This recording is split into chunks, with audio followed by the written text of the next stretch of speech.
अस्सलाम वालेकुम। Programme night addition में हम आपको खुशामदीद कहते हैं। नाज़रीन, कुर्सी है एक, दर्जनों जोड़ तोड़, सैकड़ों मुलाकातें, हज़ारों वादे और करोड़ों पुरुमीद नज़रें। इमरान हुकूमत जाएगी या नहीं, ये फ़ैसला तो 18 मार्च को हो जाएगा, मगर ये सब होगा पार्लिमानी एक्शन के ज़रिए। लेकिन तू तड़ाक इल्ज़ामात और धमकियों ने इस हद तक हीट पकड़ ली है कि सारे पार्लिमानी हदें ही तोड़ कर रख दी हैं। अवामी हिमायत के लिए हर तरह से जज्बात को उभारने की कोशिशें की जा रही हैं। प्राइम मिनिस्टर जिन्हें आज इलेक्शन कमीशन ने पब्लिक ऑफिस होल्डर्स होने के नाते लोअर दीर के इलाके में जलसे से खिताब करने से रोका था, वहीं उन्होंने न सिर्फ खिताब भी किया बल्कि अपोजिशन की तीनों विकटें एक ही यॉर्कर से उड़ाने का दावा भी किया। क्या कहा प्राइम मिनिस्टर ने, ज़रा देखिए। शुक्र है कि आपने अदम एतमाद करके एक ही दफा मुझे मौका दिया कि मैं एक गेंद से 3 विकेटें इंशाल्लाह गिराऊंगा। ये जो डाकुओं का टोला इकट्ठा हो गया है, अब इनकी तीनों की शक्लें तो जरा पहले देखें। एक तरफ खतरनाक डीजल, दूसरी तरफ शक्ल से डाकू लगने वाला जरदारी और तीसरी तरफ ड्रामाबाज शोबाज। ये 3 चूहे निकले हैं मेरा शिकार करने के लिए और इंशाल्लाह इनका शिकार होगा। प्राइम मिनिस्टर ने एक और बहुत बामानी बात की जिसके मुल्क में चर्चे हैं, मुख्तलिफ मतलब निकाले जा रहे हैं। प्राइम मिनिस्टर ने खिताब करते हुए कहा कि आर्मी चीफ ने मुझे कहा कि मौलाना को डीजल ना कहा करें। क्या कहा, क्या कहानी सुनाई प्राइम मिनिस्टर ने, ये भी सुन लीजिए। अभी मेरी जनरल बाजवा से बात हो रही थी, उन्होंने कहा कि इमरान देखें फजलुर रहमान को डीजल ना कहना। मैं तो जनरल बाजवा नहीं कह रहा, लेकिन अवाम उसका नाम डीजल रख दिया, अवाम ने उसका नाम।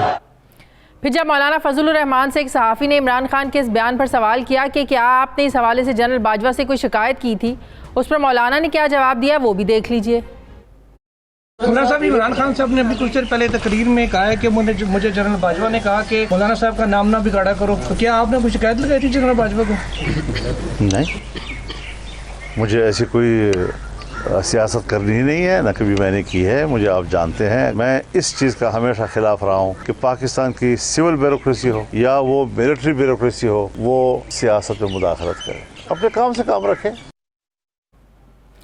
नाजरीन, मुल्की सियासत में अदम एतमाद का तबल बच चुका है। सियासी माहौल बहुत गर्म है, मैदान लगने की तारीख तय पा चुकी है। हुकूमत और अपोजिशन के दरमियान चैलेंज की फ़ज़ा बरकरार है, मगर अपोजिशन के लिए कौमी असम्बली में 172 वोट पूरे करने के लिए हुकूमती बेंचेस से या इत्तेहादियों में से कम अज़ कम 10 अरकान को साथ मिलाना ज़रूरी है। हुकूमत इत्तेहादियों में काफ लीग पंजाब की वज़ारत आला की ख्वाहिशमंदी के साथ साथ बिगड़ी हुई नज़र आ रही है। उधर MQM के भी नखरे उठाए जा रहे हैं। इत्तेहादियों के पर पुर्जे दे निकलते देख कर हुकूमती अरकान में भी एक खलबली सी मची हुई है। हमारे कल्चर में होता है ना कि जब किसी के घर में शादी होती है तो करीबी जो रिश्तेदार है खामखा नाराज़ हो जाते हैं और फिर उन्हें मनाना भी पड़ता है। इसी तरह सियासी नाराज़गियाँ को तो हम देख रहे हैं जैसे एक सीज़न ही चल निकला। अब इसके पीछे कोई ज़बरदस्त रीज़न हो या ना हो, पहले तो जहांगीर तरीन ग्रुप बागी था। पंजाब की सियासत में PTI के सीनियर रहनुमा साबिक सीनियर वज़ीर अलीम ख़ान के बाद गज़नफ़र चीमा ग्रुप भी मंजर आम पर आ चुका है, जबकि अलीम ख़ान लंदन में नवाज़ शरीफ से मुलाकातें भी कर रहे हैं। मगर सवाल ये पैदा होता है कि तहरीक इंसाफ को वफाकी हुकूमत बचाने के लिए क्या पंजाब हुकूमत की कुर्बानी देना पड़ सकती है। इसी मौजू पर मैं बात करूँगी। मुझे ज्वाइन कर रहे हैं वफाकी वज़ीर इत्तलात व नशरियात फ़वाद चौधरी साहब। अस्सलाम वालेकुम, बहुत बहुत शुक्रिया फ़वाद चौधरी साहब आपका। फ़वाद चौधरी साहब, सियासी माहौल इतना ज़्यादा गर्म हो चुका है कि वो लोग जिनके बारे में नहीं कहा जा सकता था कि ये तहरीक इंसाफ से रास्ते अलग करने के बारे में सोच भी सकते हैं। तरीन ग्रुप तो पिछले 1 साल से 1.5-2 साल से नाराज़ है ही, लेकिन अलीम ख़ान जो खुलकर 4-5 दिन पहले सामने आए, फिर उनका नवाज शरीफ से लंदन में मुलाकात करना, कुछ खबरें अच्छी नहीं है तहरीक इंसाफ के लिए। लगता है कि तहरीक इंसाफ की जो अदम एतमाद के लिए एक जो पुरजोश हैं आप लोग, पुरएतमाद हैं, खेल उल्टा भी हो सकता है। फवाद साहब, शायद सबसे पहले तो मैं आपको और पूरी कौम को मुबारकबाद देना चाहता हूँ जो 40 साल के बाद आज पाकिस्तान एयरफोर्स ने एक नया स्क्वाड्रन खड़ा किया और आज 8 नए जहाज जो हैं वो एयरफोर्स में शामिल हुए। ये 1980 में F-16 के बाद ये पहला मौका है और इस पर मैं पूरी कौम को मुबारकबाद देना चाहता हूँ और इंशाल्लाह ताला पाकिस्तान की अफवाज हमारी जो हिफाजत है इस मुल्क की चप्पे चप्पे की, वो उसकी जामिन है और पूरी कौम उनके साथ खड़ी है और हम अपनी दुआओं में भी उनको याद रखते हैं। दूसरा ये है कि आई टोटली लव योर जो आपने वो बात की ना कि जब शादी होती है तो ऐसे रिश्तेदार जो है वो खामखा जो है वो नाराज होना शुरू हो जाते हैं और सबको मनाना पड़ता है। इससे पहले किसी ने इस तरह की एनालॉजी दी नहीं है, बड़ी मजेदार है, बिल्कुल सही बात। और तीसरी बात यह है कि इसमें से देखो जो आखिरी वोट ऑफ कॉन्फिडेंस हुआ था उसमें 176 वोट थे और 3 लोग कोविड की वजह से, 2 लोग जो है वो आ नहीं सके थे, तो 179 लोग जो थे उन्होंने प्राइम मिनिस्टर के ऊपर एतमाद का इजहार किया था। अब यहाँ पे आपको मालूम है कि अब अपोजिशन में अपने लोग जो है वो जाहिर कर रहे हैं, फिलहाल वो बातें तो कर रहे हैं कि ये भी हमारे साथ है, वो भी हमारे साथ है, लेकिन अभी तक वो कुछ शो नहीं कर सके। 3 लोगों के नाम मीडिया में आए थे, उन तीनों ने प्रिविलेज मोशन जमा करा दिए उस मीडिया हाउस के खिलाफ जिसने उनका नाम दिया था। तो अभी एज सच अपोजिशन की तरफ से जो चीजें हैं वो बातें ज्यादा हैं, अभी उनमें कुछ नजर नहीं आ रहा। और फिर कल जो वाकया हुआ जिसमें हमने देखा कि जिस तरह से एक वायलेंस मौलाना फजलुर रहमान लेके आए, तो उससे तो मुझे लग रहा है कि अपोजिशन के पास नंबर पूरे नहीं है और वो थोड़े बौखलाए हुए नजर आ रहे हैं। लेकिन वो कहते हैं ना कि घर को आग लगी घर के चिराग के से, ऑपोजिशन को तो ज़रा एक साइड पर रख दें, लेकिन तहरीक इंसाफ के जो अपने लोग हैं, चलें जैसे मैंने पहले भी कहा कि तरीन ग्रुप तो पिछले 2 सालों से नाराज़ है ही आप लोगों से। अलीम खान साहब जो अलग हो रहे हैं, नाराज़ ग्रुप के साथ खड़े होते हैं, प्रेस कॉन्फ्रेंस करते हैं, फिर जब उनसे सवाल किया जाता है अदम एतमाद के हवाले से, उन्होंने कहा इस पर अभी हम फैसला करेंगे। मतलब कि अगर वो इमरान खान के साथ होते तो फिर वो ये ना कहते फैसला करेंगे, फिर वो डंके की चोट पर सामने आकर ये कहते कि हम तो इमरान खान के साथ हैं, फिर वो लंदन में नवाज शरीफ से नहीं मिलते। ऑपोजिशन को तो साइड पर रखें, जब अपने ही धोखा दे जाएं तो फिर ऑपोजिशन का तो फिर कहते हैं ना कि उनको तो पकी पकाई खीर मिल जाएगी। अलीम खान जो है वो एमएनए नहीं है और तरीन साहब भी एमएनए नहीं है, तो अभी तक कुछ सिटिंग एमएनए अभी ऐसा नहीं है जिसने ये कहा हो कि वो इमरान खान के साथ नहीं है। जहाँ तक तरीन साहब का या अलीम खान साहब का ताल्लुक है, मैं समझता हूँ इनकी बहुत जो है वो कुर्बानी है तरीके इंसाफ के लिए और ये इंटेग्रल हिस्सा है तरीके इंसाफ का। और कुछ जो ऐसे इशू जरूर हुए हैं जिससे उनको गिले भी पैदा हुए हैं और उन गिलों को दूर करने के लिए हम इंशाल्लाह एफर्ट भी करेंगे। जो ही अलीम खान वापस आते हैं तो मुझे और इमरान इस्माइल को ये कहा गया है कि उनसे राब्ता भी करें, हम उनसे मिलेंगे भी और इंशाल्लाह गवर्नर पंजाब भी और बाकी लोग भी जो है वो हम उनसे भी मिलेंगे और हम जो तरीन साहब के जो ग्रुप है सारा उनके साथ भी हमारे जो है वो इस वक्त बातचीत हो रही है, राब्ते हो रहे हैं, उनके जो गिले शिकवे हैं वो इंशाल्लाह। लेकिन बात काफी बढ़ चुकी है। बात तो सच है मगर बात है रुसवाई। देखिए कर लेंगे इंशाल्लाह, बेहतर कर लेंगे। अच्छा, कल डीजीआई एसपीआर ने कहा कि हम सियासत में न्यूट्रल हैं, आज प्राइम मिनिस्टर ने कहा कि न्यूट्रल सिर्फ जानवर होता है, तो ये किसको मैसेज दे रहे थे, किसके लिए कह रहे थे? प्राइम मिनिस्टर का इशारा किसकी तरफ था? कल डीजीआई एसपीआर ने वजाहत देने की कोशिश की, बल्कि उन्होंने कहा कि जो लोग इल्जाम लगाते हैं वो सबूत लेके आए, हमारा सियासत में कोई किरदार नहीं, हमें परे ही रखें, हमें दूर ही रखें। कोई एक बार पहली बार बात नहीं की, लेकिन आज जो प्राइम मिनिस्टर ने कह दिया, ये किसको कह रहे थे वो? पहली बात तो यह कि ये तो बड़ी ज्यादती वाली बात है कि अगर हम इस तरह दो बिल्कुल स्टेटमेंट्स को आउट ऑफ कॉन्टेक्स्ट एक दूसरे से मिला दें। प्राइम मिनिस्टर इमरान खान ने हमेशा ये कहा है कि जो सरकारी इदारे हैं उनको सियासत से बालातर होना चाहिए और कभी भी हमने, हमारी तो जदोजहद ही ये रही।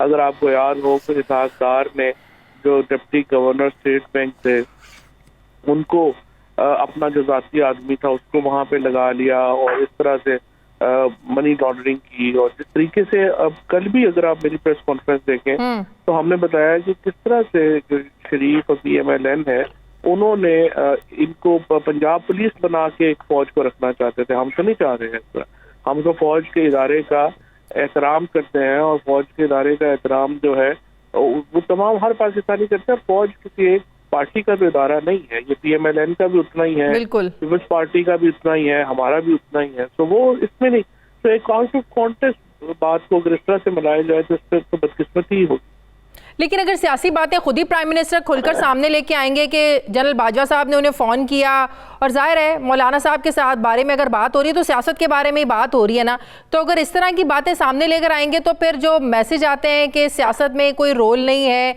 या आप लोग कहते हैं जो आज प्राइम मिनिस्टर ने भी बात की, तो फिर इसका क्या मतलब लिया जाए? इसका मतलब मौलाना इतने अहम है कि आर्मी चीफ और प्राइम मिनिस्टर में मौलाना को लेकर डिस्कशन होती है? नहीं, वो तो टेलीफोन पे बात नहीं हुई थी। वो हुआ ये था कि आज जो ये जो लड़ाका जहाज जो स्क्वाड्रन खड़ा हुआ है, वहां पे जब प्राइम मिनिस्टर और चीफ साहब बड़ी देर, कई घंटे जो थे वो इकट्ठे थे, तो वहाँ जनरल एक गपशप हो रही थी, बात हो रही थी। वो पीएम ने अजराहे मजाक जो है वो बात कही, वो तो मुझे भी कह रहे थे कि ना को, वो भी आप देखें एक माहौल होता है, मुख्तलिफ बात। जनरल बाजवा साहब की बात तो सुन लेनी चाहिए थी ना प्राइम मिनिस्टर साहब को। अगर उन्होंने कहा कि मौलाना को डीजल ना कहो तो नहीं कहना चाहिए? तो उन्होंने कहा मैं नहीं कह रहा, आवाम कह रहे हैं। तो वो तो ऐसे एक अजरा मजाक बात हो रही थी। मुझे उम्मीद है कि ना मौलाना इसको दिल पे लेंगे ना आप दिल पे लेंगे। नहीं, मैंने दिल पे नहीं लिया, मौलाना ले लिया। आज उन्होंने कहा कि जो बद अखलाकी और जो अखलाक से गिरी हुई बातें की हैं कि 3 चूहे और इस तरह की जुबान इस्तेमाल की गई, ऐसे इस सियासत में होना नहीं चाहिए। मुझे ये बताएं कि पंजाब में बुज़दार साहब की तब्दीली का फैसला हो चुका है? देखिए, ये जो एक इशू है, इसके ऊपर काफी बहस जो है वो चल रही है, और जो सीएम पंजाब की जो तब्दीली है उसके ऊपर भी एक गुफ्तगू जो है वो जारी है, और हतमी फैसला बहरहाल इसका वज़ीर आज़म ने करना है। अगर वो इस बारे में फैसला कर चुके हैं या पार्टी के सामने कब वो रखते हैं, ये जाहिर है उनका। फवाद साहब, अगर विफाक को बचाने के लिए बुज़दार साहब की कुर्बानी देनी पड़ी तो क्या प्राइम मिनिस्टर तैयार होंगे?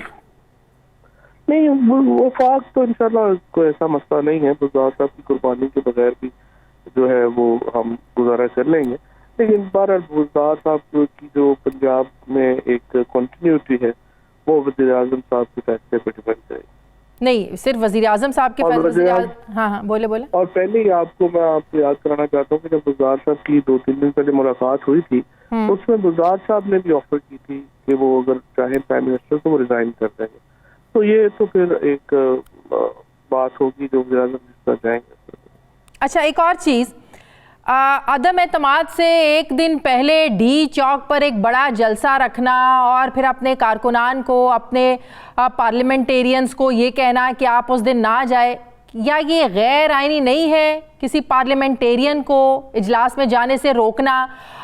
ऐसी ऑपोजिशन के जो ज़ाहिर ऑपोजिशन को गैर आनी तो काम कर नहीं रही है, इसका जवाब बजाय इसके कि आप लोग पार्लियामेंट में दें, जलसों में एक तो आप जवाब दे रहे हैं आप लोग, और दूसरा ज़बरदस्ती रोकने की कोशिश कर रहे हैं। आज शेख रशीद ने कहा कि जो जाकर वोट देगा, कारकुनान जो है वो उनका घेराव करेंगे, उनके घरों का घेराव करेंगे। तो ये तो इनडायरेक्टली धमकियां भी दे रहे हैं ना आप लोग अपने लोगों को।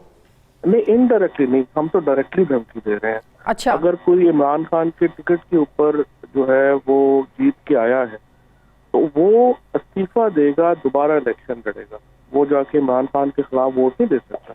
और हमारा आइन भी इस बारे में क्लियर है, हम भी बिल्कुल क्लियर है, और जो जलसा भी होना है वो भी इंशाल्लाह ताला होगा। और ये जो पाकिस्तान में हम इस्लामाबाद में छंगा मांगा नहीं बनने देंगे। हम ये अलाउ नहीं करेंगे कि यहाँ पे बैठ के आप हॉर्स ट्रेडिंग करें, यहाँ पे बैठ के आप MNAs को की मंडियां लगाएं, घोड़ों और खच्चरों की तरह MNAs की खरीदारियां हों जैसे नवाज शरीफ ने अपने माजी में किया है। हम किसी को खरीद नहीं रहे, हम अपने लोगों को किसी को खरीदने नहीं दें। तो आपको अपने लोगों पे एतमाद होना चाहिए ना, इतना ज़्यादा खुश होना चाहिए आपके अपने MNAs को, आपके मिनिस्टर्स को, प्राइम मिनिस्टर से, कि जलसा करने की ज़रूरत ही ना पड़े। वो एक इमरान खान की आवाज़ पर लब्बैक और कहें हम ज़रूर जाएंगे, इजलास में शरीक होंगे, लेकिन हम वोट ऑफ कॉन्फिडेंस में आपके खिलाफ नहीं जाएंगे। ये कॉन्फिडेंस होना चाहिए इमरान खान पर, आपके MNAs को, आपके पार्लियामेंटेरियंस को। हमारा कॉन्फिडेंस अपने लोगों पे भी तो होना चाहिए। हाँ, कि जब हम कॉल देंगे तो हमारे लोग बाहर निकलेंगे। तो अब वो कॉन्फिडेंस बड़ा है कि जो आवाम के साथ डायरेक्टली कॉन्फिडेंस है या एक इनडायरेक्ट कॉन्फिडेंस बड़ा है। तो जो भी सियासी जमातें हैं वो अपनी स्ट्रेंथ के ऊपर खेलती हैं, और हम ये समझते हैं कि जो आवाम है वो इमरान खान की स्ट्रेंथ है, और वो हम इंशाल्लाह उसके ऊपर खेलेंगे। इत्तेहादियों को भी जबरदस्ती रोकेंगे, अपने लोगों को तो रोकेंगे, इत्तेहादियों को भी रोकेंगे उस दिन जाने से? नहीं, इत्तेहादी तो जाहिर है हमारी पार्टी नहीं है, इत्तेहादियों ने तो अपने फैसले खुद करने हैं। हम तो जो पीटीआई के जो अरकान हैं वो पीटीआई को जवाब दें। नहीं, पीटीआई वालों को तो आप रोक लेंगे, लेकिन बाजी तो आपके इत्तेहादी भी पलट सकते हैं, तो क्या करेंगे आप लोग? देखिए, वो तो एक जमहूरी हक है उनका, वो हमारी पार्टी का हिस्सा नहीं है, वो अपना फैसला खुद करेंगे। कुछ माहिरीन से बात हो रही थी फवाद साहब, वो कह रहे थे कि आप लोगों के जो लोग हैं वो इजलास में जा सकते हैं, वोट भी दे सकते हैं, हाँ अलबत्ता कार्रवाई उसके बाद शुरू कर सकते हैं, आप लोग जाने से रोक नहीं सकते आप लोग।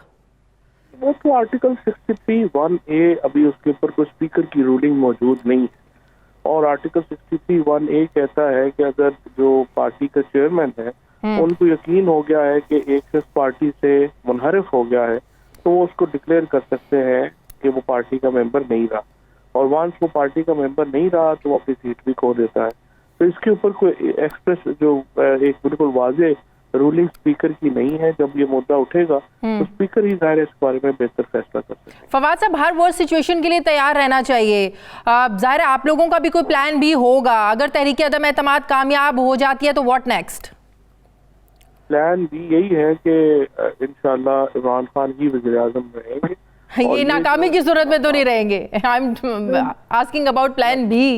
नहीं, अदम एतमाद तो नाकाम ही होगा। चलिए, ये तो आपका अपना कॉन्फिडेंस है, इससे ज्यादा कॉन्फिडेंस ऑपोजिशन को भी है। चलिए देख लेते हैं किसका कॉन्फिडेंस ज्यादा बेहतर रिजल्ट लेके आता है। बहुत बहुत शुक्रिया वफाकी वज़ीर इत्तलात और नशरियात फवाद चौधरी साहब, मेरे थैंक यू वेरी मच। मुझे ब्रेक लेने नाज़रीन वापस आते हैं थोड़े से वक्फे के बाद।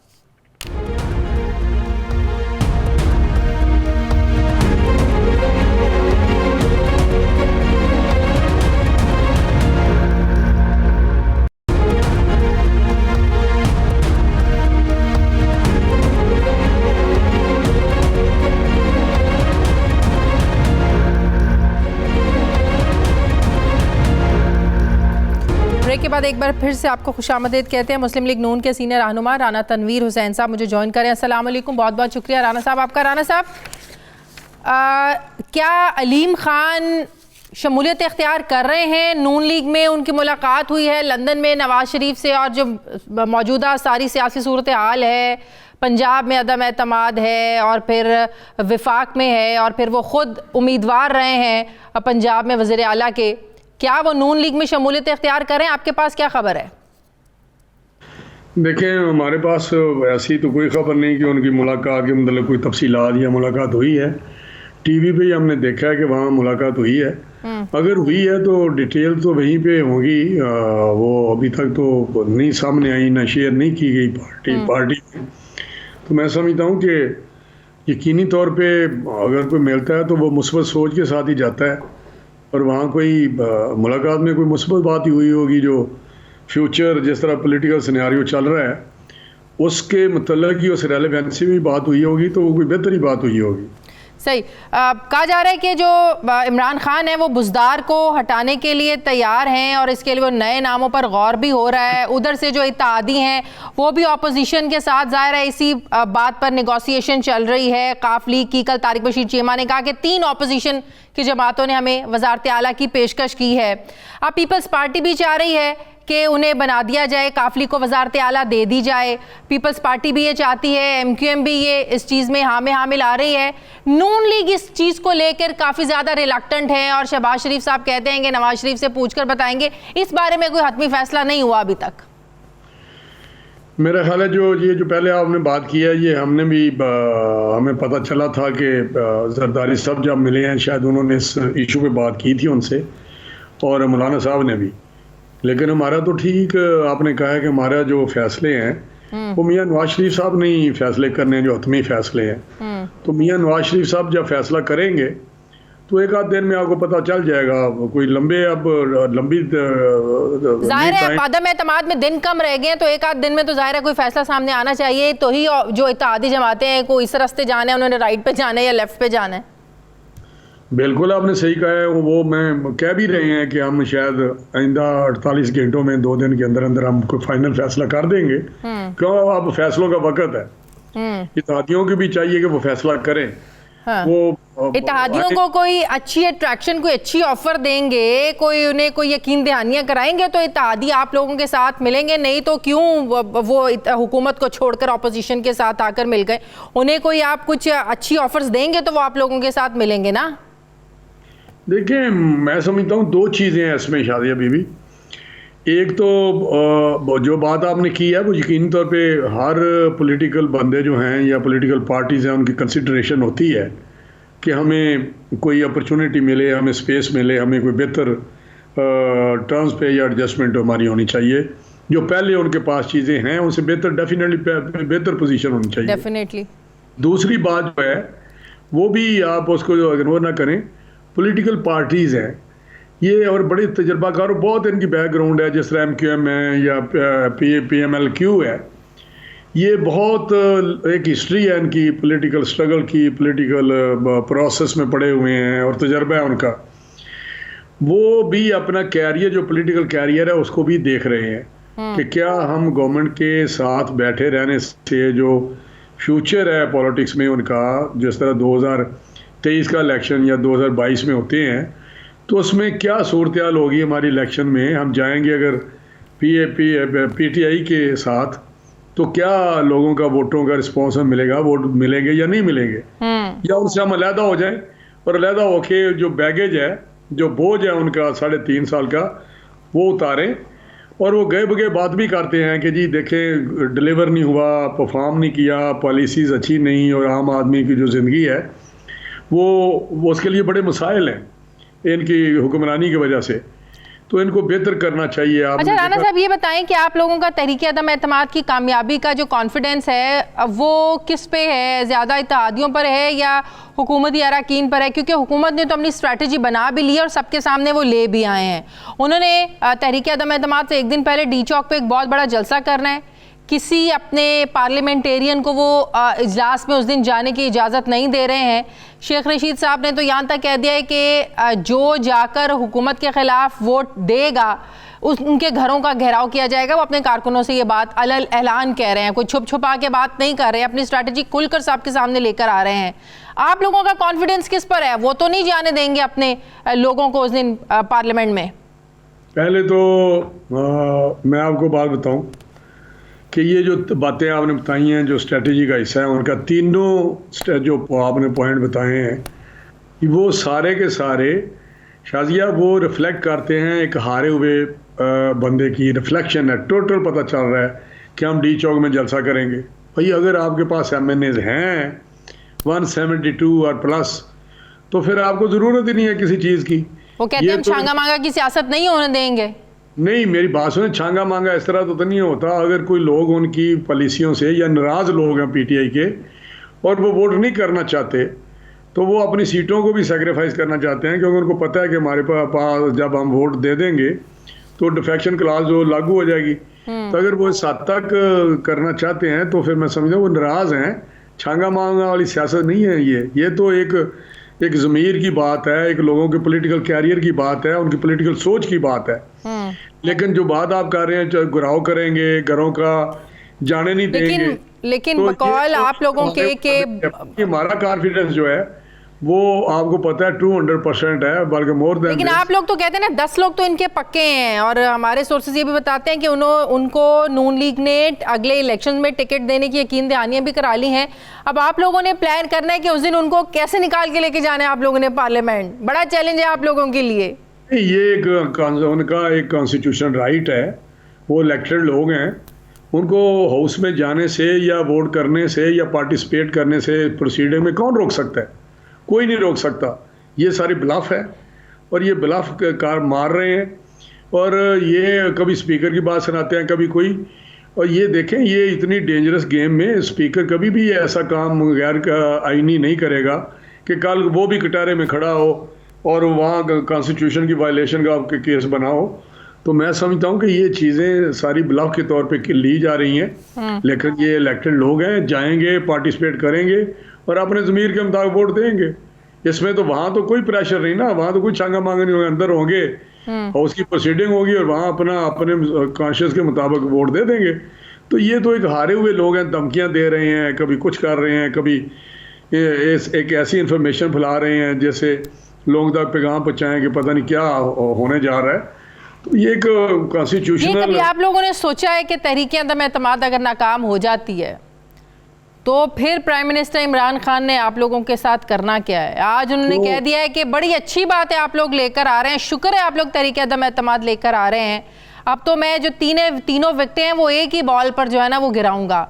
और उन्होंने 2 दिन पहले ये भी कहा कि इसके बाद तो सबसे पहला जो उनका निशाना और हदफ होंगे ना वो जरदारी साहब होंगे। तो आप लोगों ने ये भी स्ट्रैटेजी बना ली है कि किसने कहाँ जाना है, कहाँ भागना है, कुछ अच्छा होना नहीं है आप लोगों के साथ वैसे इसके बाद? ये मेरी बात सुने, ये सारी बातें जो वो कर रहे हैं ये एक बुखलाहट है, बुखलाहट का शिकार हैं, फ्रस्ट्रेटेड हैं, हारे हुए हैं, हार चुके हैं। ये धमकियाँ भाई 3.5 साल जब तो माल पावरफुल थे उस वक़्त जो आपने कर लिया, इंतकामी कार्रवाई कर ली है, अब क्या नया आपने कौन सा उसमें से निकालनी है चीज़? ये सब ऐसी बातें हैं। भाग तो ये रहे हैं, शहजाद अकबर चला गया और लोग भी, एक लिस्ट है जो आपको एक हफ्ते 10 दिन में पता चलेगा सारे चले गए हैं, वो आपके सामने। शहजाद अकबर तो पाकिस्तान में, आज उन्होंने ट्वीट भी किया कि अपनी कोई नहीं है, ये सारे के सारे जा रहे हैं, कोई अमेरिका जा रहा है, कोई लंदन जा रहा है, कोई किसी जगह जा रहा है। तो ये आपके सामने चीज़ आ जाएगी, भागने वाले कोई नहीं है। ये किस तरह कहते हैं भाग रहे हैं? ये तो हारे हुए तो ये हैं, हमने क्यों भागना है? ये भागने वाले हैं। आप जो बयानात देते हैं या तकरीरें करते हैं या जलसे राना साहब, आज जो प्राइम मिनिस्टर ने तकरीर की और जो ज़बान उन्होंने इस्तेमाल की, बड़ा एग्रेसिव वो नज़र आ रहे थे, और जो न्यूट्रल रहने की उन्होंने बात की, वो किसकी तरफ इशारा कर रहे थे? देखिए, मैं समझता हूँ जो अग्रेशन है वो गुस्से की निशानी है। गुस्सा है इतना अपनी शिकस्त का, अपनी महरूमी का या उसकी हुकूमत चले जाने का, और वो गुस्से में तरह तरह की ऐसी बातें कर रहे हैं जो इंतहाई ये कामयाबी का कॉन्फिडेंस भी हो सकता है। इतना जोश इंसान को कॉन्फिडेंस, पॉजिटिव कॉन्फिडेंस भी हो सकता है कि ये जीत हमारी है। नहीं, कभी ये भी आपने देखा है कि कोई बंदा जीत रहा हो तो इस किस्म की वो गुफ्तगू करे कि मैं मार दूंगा, मैं ये कर दूंगा? तो वो कहते हैं कि अगर बंदा जीत रहा हो, इन्हें इतना एतमाद हो, तो रात को जो मौलाना साहब ने किया, उनके कारकुनान ने किया पार्लियामेंट लॉजेस में, तो वो तो कह रहे हैं तो अपनी शिकस्त को तस्लीम करते हुए इन्होंने इस तरह के हथकंडे इस्तेमाल करना शुरू कर दिए हैं। नहीं, मौलाना साहब ने अपने मेंबर्स के लिए वो एक आम उनकी फोर्स है, जो गार्ड है उनके, अगर वो उन्होंने बनाई अपनी प्रोटेक्शन के लिए तो वो तो थे कि ये कहीं ना कोई गड़बड़ करे, तो उनकी प्रोटेक्शन के लिए। इनके मेंबरों के लिए तो कोई नहीं है, इनकी हुकूमत के लिए तो कोई खतरा नहीं था। अगर 10-20 बंदे आ भी गए हैं जो कि जनरली यहाँ आते रहते हैं, तो मैं समझता हूँ इसमें कोई दूसरी राय नहीं कि ये हार चुके हैं, ये फ्रस्ट्रेटेड हैं, ये गुस्से में हैं, बुखलाहट में हैं, तो वो सारे काम कर रहे हैं। ये ऐसी मैं समझता हूँ कोई वजह नहीं है कि जीत रहे हों। तो इस किस्म की इनकी बॉडी लैंग्वेज देखें, शेख रशीद के बयानात देखें, तो मैं समझता हूँ कि ये सारी चीज़ें, वो टाइम गुजर गया।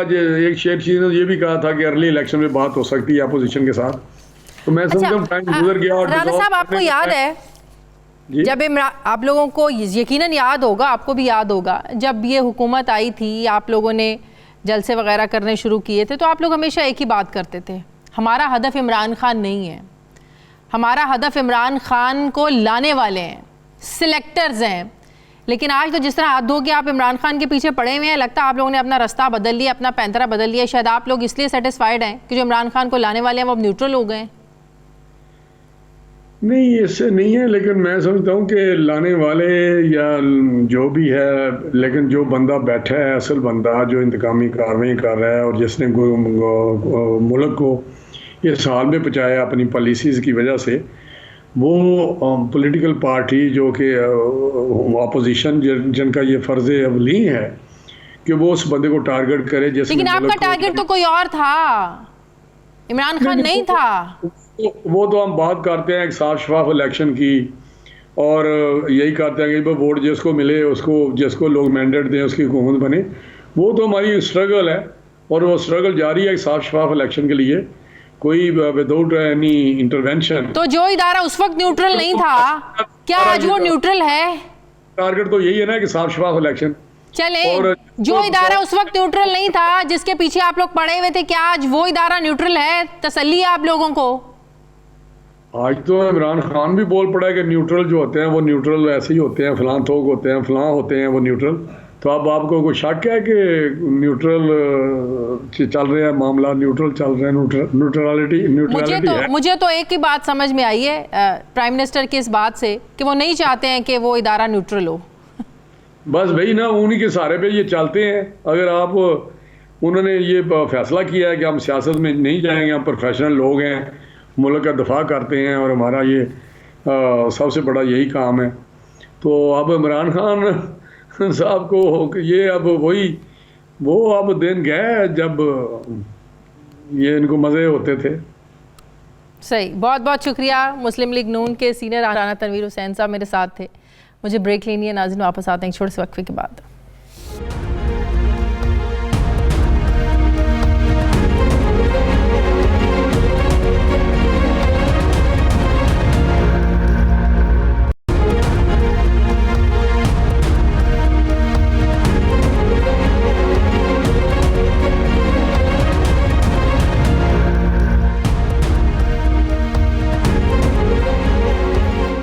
ब्रेक के बाद एक बार फिर से आपको खुशामदीद कहते हैं। पाकिस्तान पीपल्स पार्टी के सीनियर रहनुमा चौधरी मंजूर साहब मुझे ज्वाइन कर रहे हैं। अस्सलाम वालेकुम, बहुत बहुत शुक्रिया चौधरी मंजूर साहब आपका। चौधरी साहब ये बताइएगा कि अपोजिशन अपने 172 अरकान नो कॉन्फिडेंस को कामयाब करवाने के लिए कैसे पूरे करेगी? इत्तेहादियों की तरफ से कोई ग्रीन सिग्नल दिया नहीं जा रहा, कोई खुलकर सामने आ नहीं रहा अपोजिशन की हिमायत में और हुकूमत की मुखालिफत में। दूसरी बात यह कि हुकूमत ने तो बिल्कुल वाज़े अपनी स्ट्रैटेजी बना ली है कि जिस दिन अदम एतमाद की तहरीक आनी है उनके किसी भी MNA को, पार्लियामेंटेरियन को उस इजलास में जाने की इजाज़त नहीं होगी। उन्होंने तो कह दिया कि घरों का हम लोग घेराव करेंगे। शेख रशीद साहब ने अलल ऐलान ये बात कर दी है। तो कैसे आप लोग अपने 172 जो ये फिगर है ये पूरा करेंगे? पहली तो बात यह है कि 172 को अब आप छोड़ें, काम बहुत आगे जा चुका है, रहने दें इस बात को। क्या रही बात ये कि वजीर दाखिला जो है वो मुल्क की जो होती है उसका जिम्मेदार होता है अमन अमान का। ये कैसा वजीर दाखिला कहता है घरों के अंदर चुनाव करेंगे? एक बात मेरी सुन लें, अगर ये 1000 बंदा लेकर आएंगे तो अपोजिशन 10,000 बंदा लेकर आएंगे। ये 10,000 लेकर आएंगे, हम 1 लाख लेकर आएंगे। पहल इनकी है कि जो तमाशा आप करना चाहते हैं बहुत हो, जो करना चाहते हैं करके देखिए, फिर इनको पता चल जाए। तो इंतशार की सियासत तो हालात बड़े खराब हो जाएंगे। ये तो कोई भी, चाहे हुकूमत चाहे अपोजिशन, कोई इसका मुतामिल नहीं हो सकता। हुकूमत नहीं है, चाहे हुकूमत चाहे अपोजिशन नहीं होती। पहल कौन कर रहा है? हुकूमतें हमेशा एहतियात से काम लेती है, हुकूमतें हमेशा हौसले से काम लेती है। ये पहली हुकूमत है जो कह रही कि आओ हमारे साथ लड़ो। और अगर ये लड़ने पे उतर आया है तो क्या आगे से लोग, मतलब 3.5 साल हो गए लोगों को गालियां देते हुए, और उस दिन इन्हें सीधी धमकी दे दी है जरदारी साहब को, मारने की धमकी दे दी है, जान से मारने की धमकी दे दी।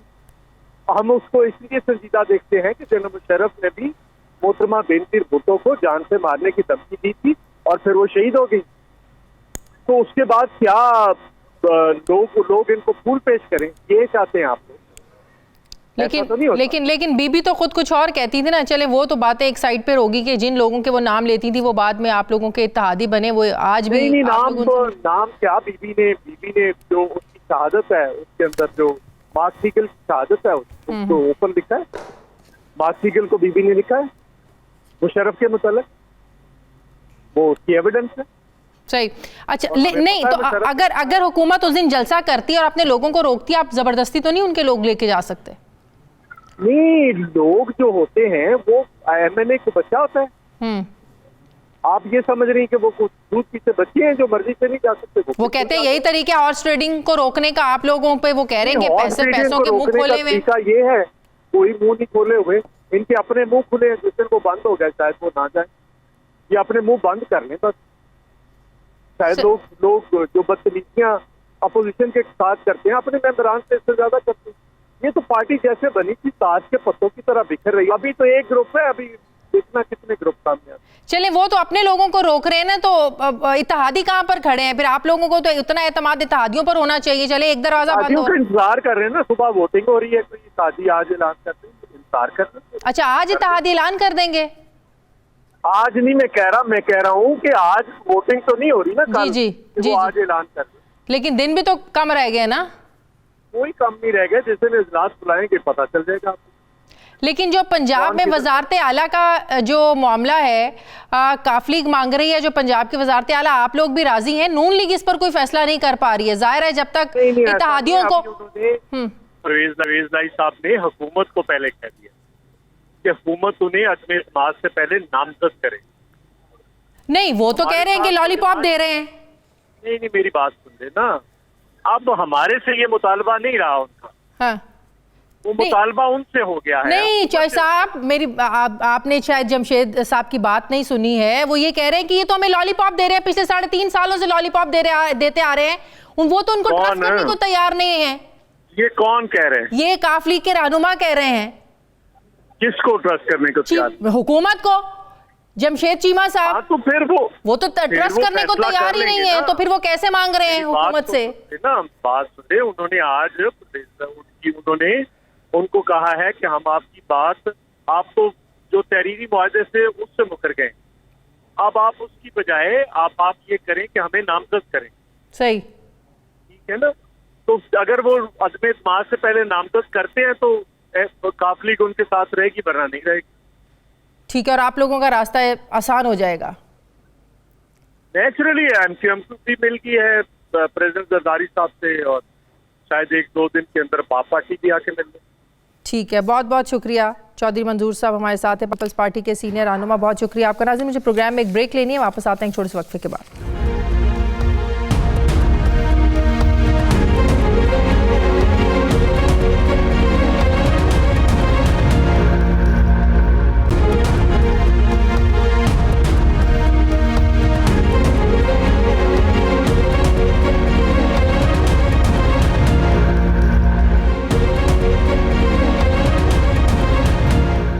ब्रेक के बाद एक बार फिर से आपको खुशामदीद कहते हैं। नाजरीन, सुप्रीम कोर्ट ऑफ पाकिस्तान ने अब बगैर हंगामी हालात ऑर्डिनेंस जारी करने को आइन की खिलाफ वर्जी करार देते हुए कहा है कि आइनी शराइत पूरी किए बगैर सदर या गवर्नर ऑर्डिनेंस जारी नहीं कर सकते।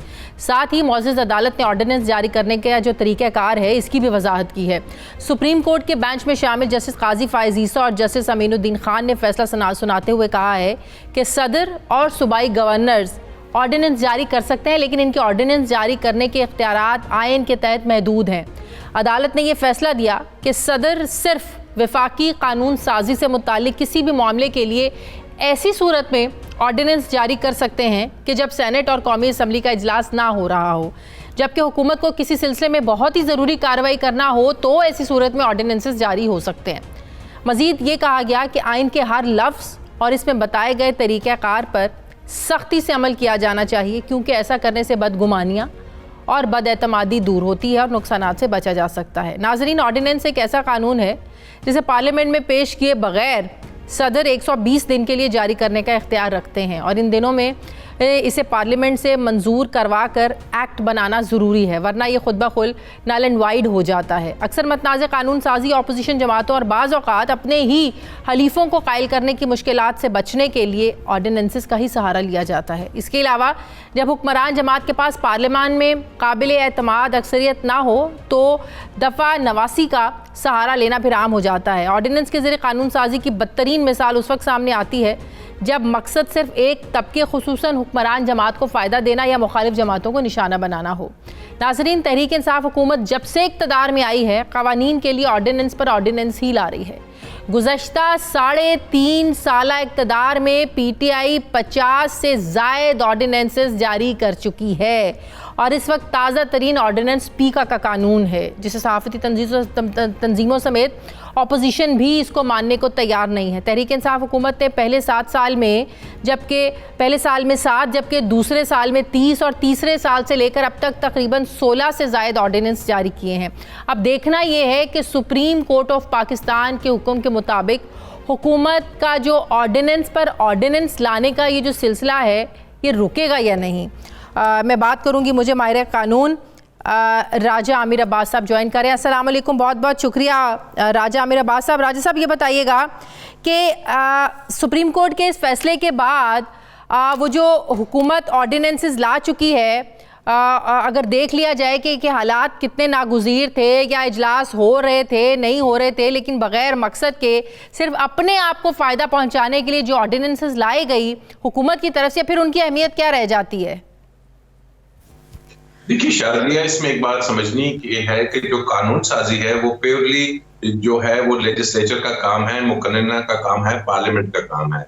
लेकिन पार्लियामेंट में हमने देखा पिछले जो 3-3.5 साल हैं कि वहां पे कानून साजी तो कुजा, वहां तो पॉलिसी साजी तो कुजा, वहां तो मां सिवाय एक दूसरे पे कीचड़ उछालने और अपने जाती केसेस चाहे वो नैब के हो उनके अलावा कोई हमें वहां पे बहस होती हुई नजर नहीं आई, वहां कोई डिस्कशन होती हुई नजर।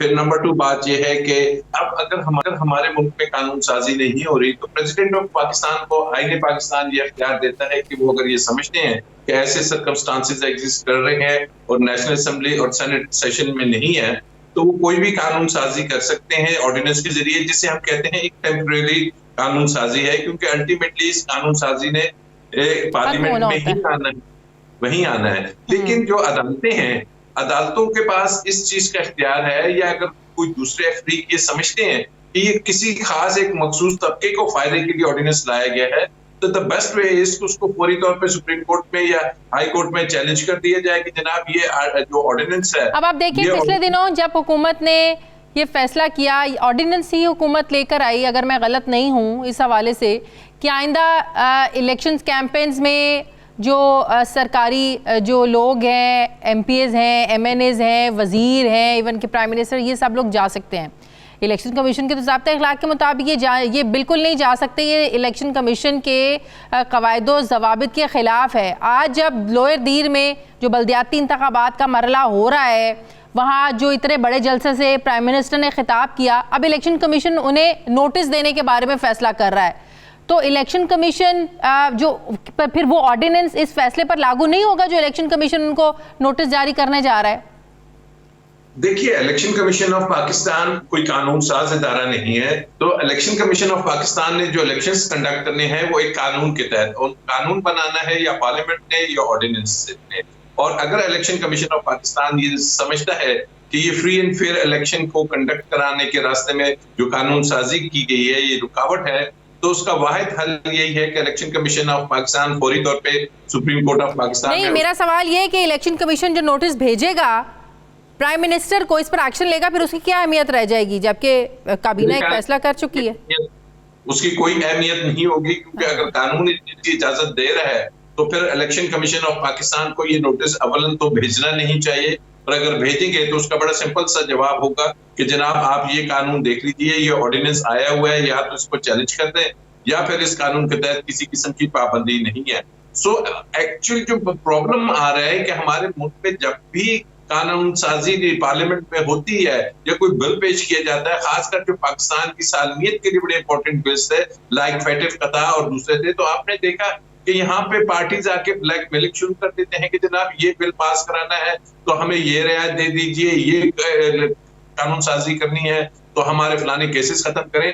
तो कुछ ऐसे इश्यूज हैं, तो ऐसी सिचुएशन में ऑर्डिनेंस लाना, 3 सालों में फिर जो हुकूमत ऑर्डिनेंस ला चुकी है, अब सुप्रीम कोर्ट ने जिन हालात में बात की कि किन किन हालात में आप ऑर्डिनेंसेस दायरा ला सकते हैं, तो वो नल एंड वॉइड हो जाएंगे। फिर उन ऑर्डिनेंसेस की क्या अहमियत है जिनको नाफिज करके हुकूमत ने अपने मामलात चलाए इन 3.5 सालों में?